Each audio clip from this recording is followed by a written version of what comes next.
As we've been reporting, addressing enormous global challenges like climate change require more than just individual action. They require the leadership of active, engaged governments. In his new book, The Fifth Risk, best-selling author Michael Lewis reports on the Trump administration and its approach to staffing the federal government. William is back with the latest installment of our NewsHour bookshelf. He began by asking Michael Lewis to explain the book's title. It's the risk you're not imagining. It's the thing you're not thinking about when you're worried about whatever you're worried about. And the beginning of this story is really seeing the federal government as a portfolio of risks that are being managed. And most of them we're not even thinking about. Things like the risk that some nuclear bomb is going to go off when it shouldn't go off, managed out of the Department of Energy, or that we won't have an accurate picture of the society, managed out of the Department of Commerce that collects all the statistics about the society.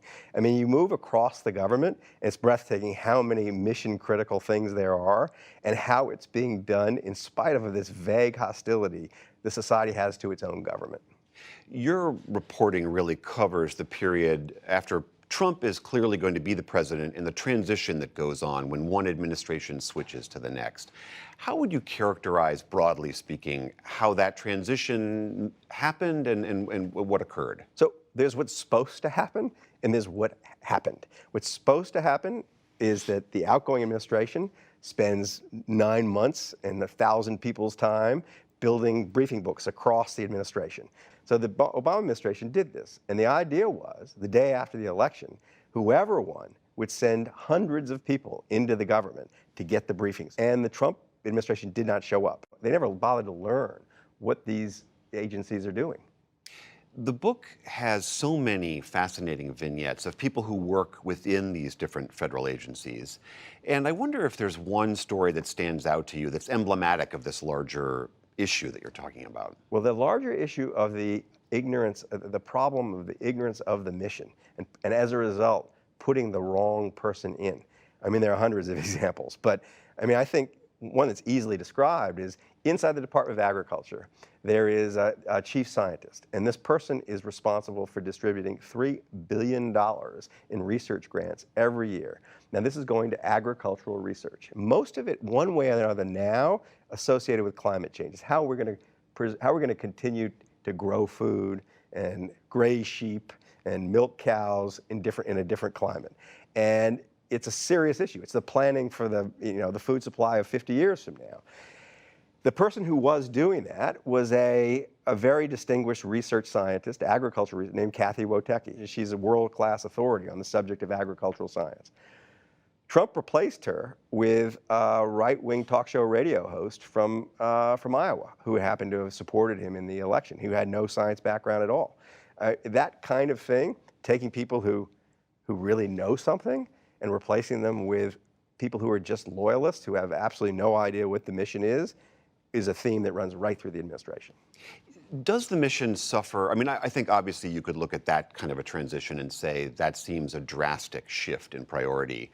But these bureaucracies largely have a career staff that are there largely permanently. I mean, doesn't that staff keep the mission going for the most part? So of the top 6,000 career civil servants in the federal workforce, 20% of them quit or were fired the first year of the Trump administration. So wow. Already you can see a gutting of the civil service. And the idea that these people are lazy or stupid or dead weight on the society I think it's the most sinister idea alive in this country right now. I really do. And I think, it's because they're very mission-driven people. They're very knowledgeable people. What they aren't is money people. Meaning they're not in money for themselves. Yeah, that's right. You don't take these jobs to be famous, rich and famous. You take these jobs because you really care about the thing. And they're the government. And without those people, this place collapses. This place being this society. This society. It's not like the government is a tool that we might use to address the biggest problems we have. It's the only tool for most of the biggest problems. I mean, we're going to deal with climate change. That's going to be from the government. If you deal anything having to do with science and technology, all the basic research, the very basic research is done with government, through the government, because if it's not going to pay out in the next 10 to 15 years, industry doesn't want to have anything to do with it. The future is driven by what the government does. And it has been in this country forever. I mean, you don't get the internet without the government. You don't get the iPhone without the government. You don't get GPS without the government. We are drastically cheating the future when we treat the government the way we treat it. It's not just Trump. I mean, we've been doing this here for several decades, this playing with the idea that the government's the problem, not the solution. He is just the ultimate expression of the problem. And I think of it as like this exquisitely important machine that we've allowed through our own neglect to accumulate rust over the decades. And now he's come in with a sledgehammer. And we're going to pay a real price if we don't pay attention. In the last third of the book, you really talk about the centrality of government data and how important that is. And there's a few passages where you list a lot of ways in which the Trump administration has been scrubbing its websites of data. The USDA was removing reports of farm animals being abused, the Consumer Financial Protection Bureau removing reports of financial abuse, FEMA removing data about electricity and water in Puerto Rico after the hurricane. What is behind that? All the climate change data across the... Right, at the Department of Energy. Yeah, there's a threat, anyway, to the weather data being accessible. It is not ideological.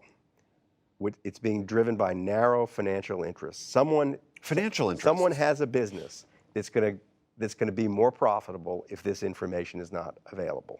And so it's ranchers who want to be able to abuse animals, or it's a weather company that doesn't want the weather data publicly accessible because they want to be able to sell it to people. After talking with all of these different officials working within these crucial agencies, what is the thing that scares you the most? What keeps you up? I mean, it's a broad thing, and the broad thing is the fantastic myopia of this moment. We're going to look back and say there were many, unless we drastically shift course, look back and say there were many moments where we cheated the future by the way we behaved in the present. And I think that's been true for a while, but I think it's really true right now.